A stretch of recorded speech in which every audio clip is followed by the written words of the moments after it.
Bueno, por aquí tengo a Julio Chilín, uno de los politólogos más reconocidos de la comunidad cubana, y le traigo para hacerle dos simples preguntas del mensaje que está mandando la administración Trump antes de tomar la presidencia. Y vamos a empezar por el que más cerca tenemos, el cubanoamericano Marco Rubio.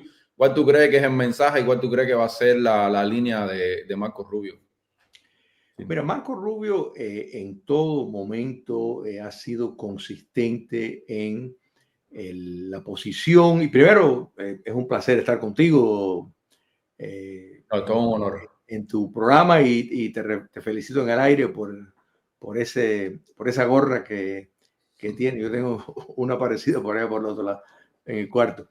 Eh, Mira, me parece que el haber escogido a Marco Rubio como ministro de Estado es fundamental para los amantes de la libertad, porque el curso que ha recomendado en todo momento el, el, el, el, el tránsito por el cual el senador Marco Rubios siempre ha recomendado es uno, privar de recursos al castrocomunismo, eh, enfrentar todos sus satélites, sus neocolonias como Venezuela, Nicaragua, Bolivia, todos los movimientos subversivos en el continente, pero también los aliados estratégicos de Cuba comunista, como es Rusia, como es China y como es Irán y Corea del Norte. Entonces, lo que el presidente Trump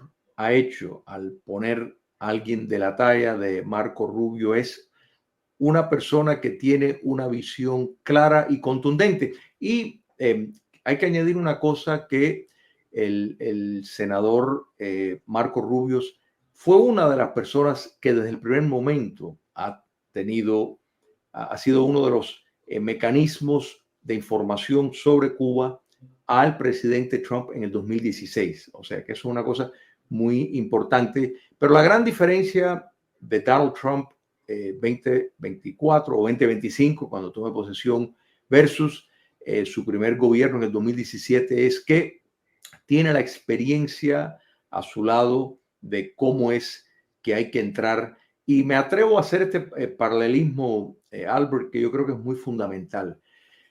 Uno de los presidentes más exitosos de los Estados Unidos fue Ronald Reagan, y fue en parte porque tenía una clara visión y entró en su gobierno con ya un ejército de personas capacitadas para implementar esa política.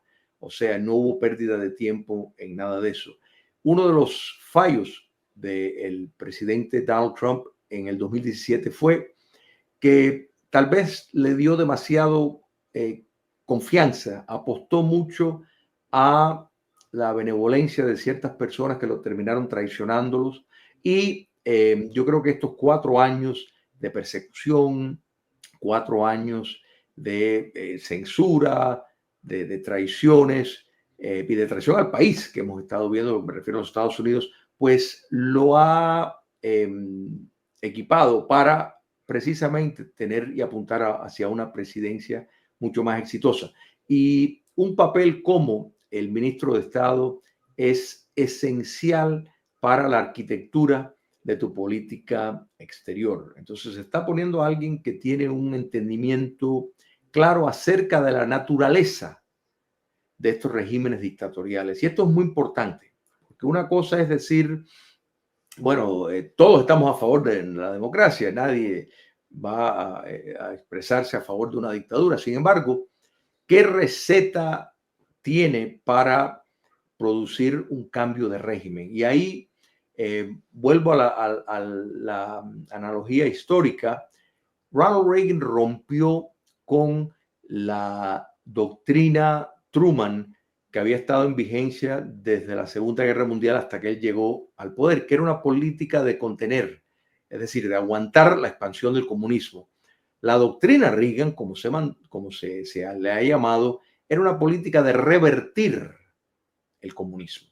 Y en el caso de Cuba comunista, yo creo que vamos a ver una movida hacia esa razón, entre muchas razones, pero el tema del narcotráfico y la amenaza que eso presenta a la seguridad nacional de los Estados Unidos, en la cual Cuba comunista claramente está implicada por su papel de jefe de base del el socialismo continental, que incluye a los carteles de drogas de México y a los gobiernos mexicanos, tanto el de López Obrador como el actual, de modo de que yo creo que podemos estar bastante optimistas, y esto, repito, no deja ninguna duda hacia el curso agresivo que vamos a ver, el cambio, no solo el cambio de tono en la retórica, sino en las medidas contra Cuba comunista. Estar claro, ni el problema de la droga en los Estados Unidos, ni la subversión en el hemisferio occidental, incluso la su propia subversión en los Estados Unidos, donde muchos de los grupos terroristas domésticos recibieron entrenamiento en Cuba y tienen relaciones con la inteligencia castrista. Los Estados Unidos está claro de eso. O sea, bueno, Estados Unidos me refiero a la administración venidera de Donald Trump, su equipo, sus asesores, tienen esa visión. De modo de que estamos ante un mundo muy diferente, y por eso La Habana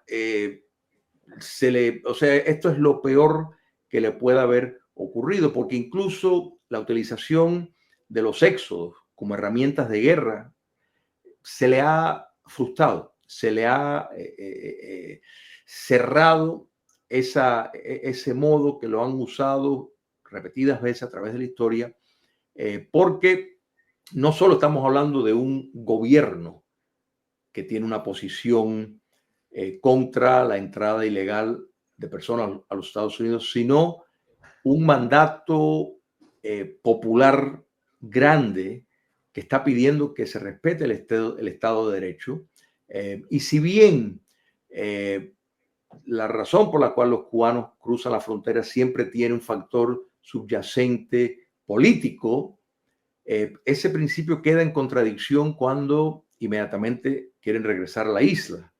Entonces, y esto es algo que directamente el senador Marco Rubio, pronto el ministro de Estado Marco Rubio, ha hecho hincapié. O sea, que los propios cubanos han conspirado contra el privilegio inmigratorio, del cual para la entrada a los Estados Unidos depende de el entendimiento de que hay persecución política en Cuba, que lo hay, pero sin embargo el hombre nuevo que el castrismo ha querido tratar de hacer con exportar su mano de obra al exterior y después controlar quién entra y quién sale, con la idea de censurar y apostar a poder colonizar los Estados Unidos con una inmigración legal, no solo le ha fracasado, pero queda destruida esa estrategia con la llegada de Donald Trump al poder, donde vamos a ver una dinámica sumamente diferente, reflejada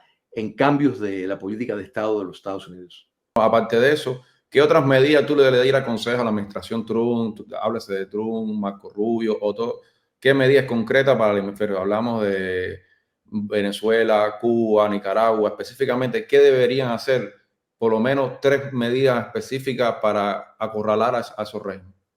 Mira, claramente hay que reconocer y entender de que Cuba comunista sí es una amenaza a la seguridad nacional de los Estados Unidos por el factor de crisis que produce en los Estados Unidos. El narcotráfico es un punto fundamental.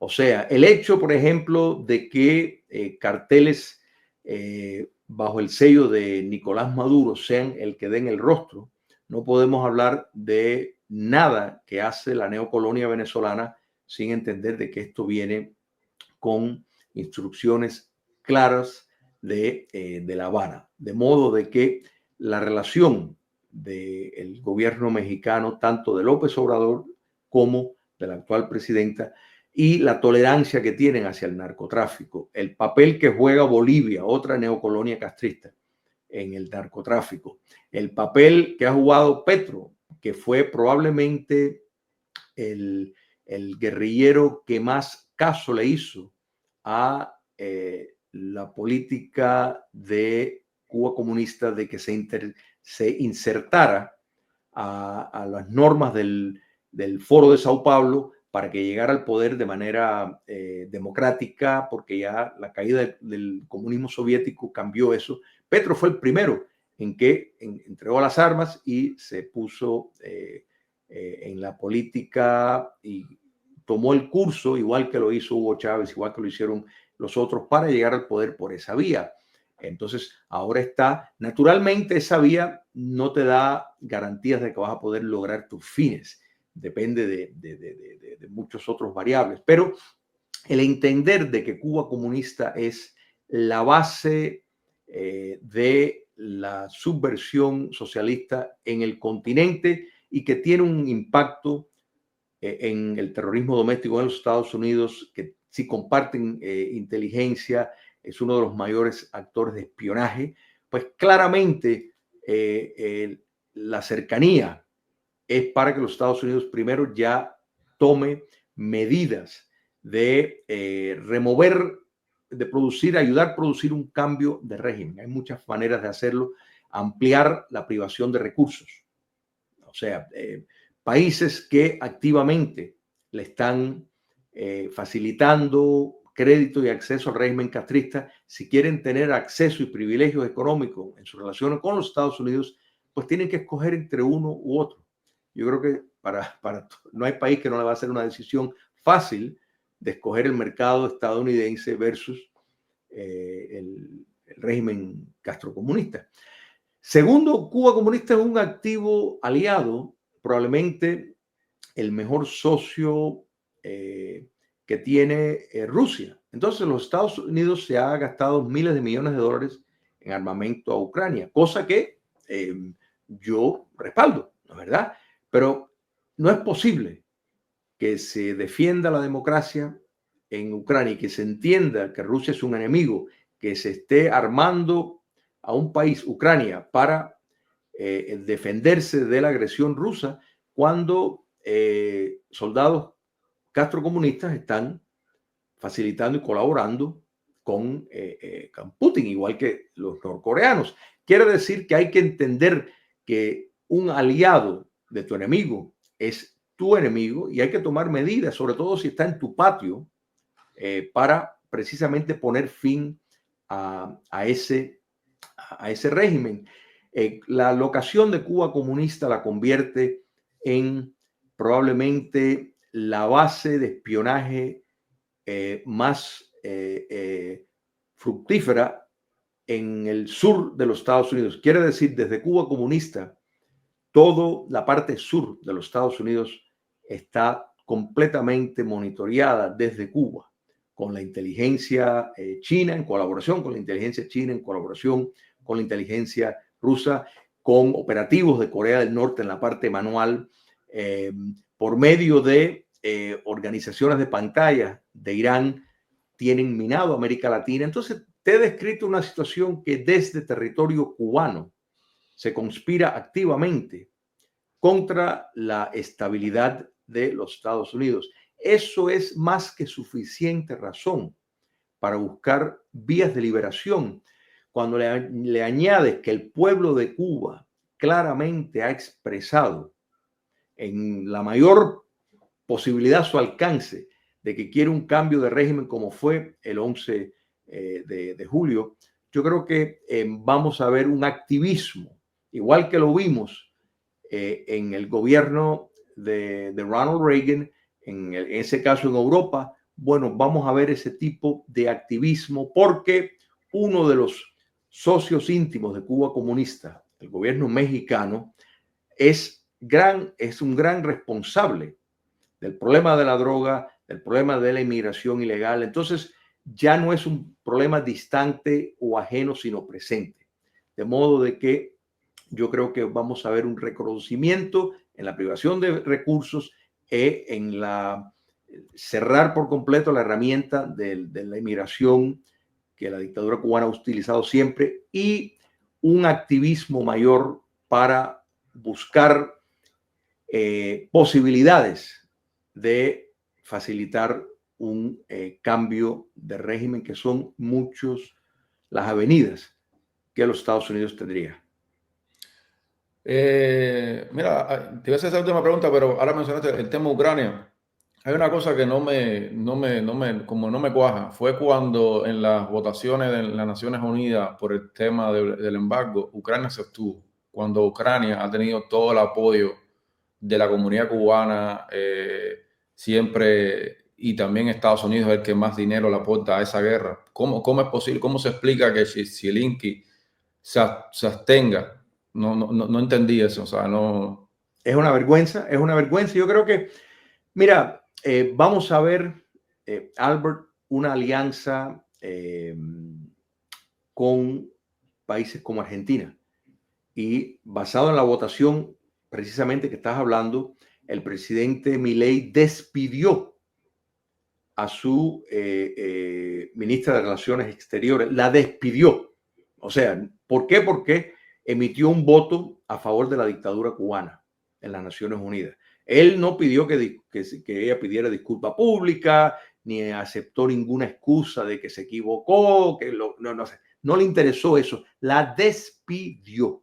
Quiere decir, ese tipo de verticalidad moral es lo que va a llevar una alianza sumamente estrecha, y el por qué el presidente Zelensky haya hecho eso es una vergüenza. Y yo estoy seguro que con el nuevo gobierno que entrará en la Casa Blanca en el 2025, vamos a ver un curso muy diferente con respecto a la situación de Ucrania. Y repito, es una posición vergonzosa, porque el presidente Zelensky sabe muy bien, porque le han dado esa información, esos datos. Es más, ellos mismos han proporcionado con la inteligencia el papel de cubanos a favor de Rusia en esa guerra. Es verdaderamente vergonzoso que hayan Nada, tomado. maestro, gracias por participar, y es un honor siempre tener tu opinión especializada. El privilegio es mío. Nada.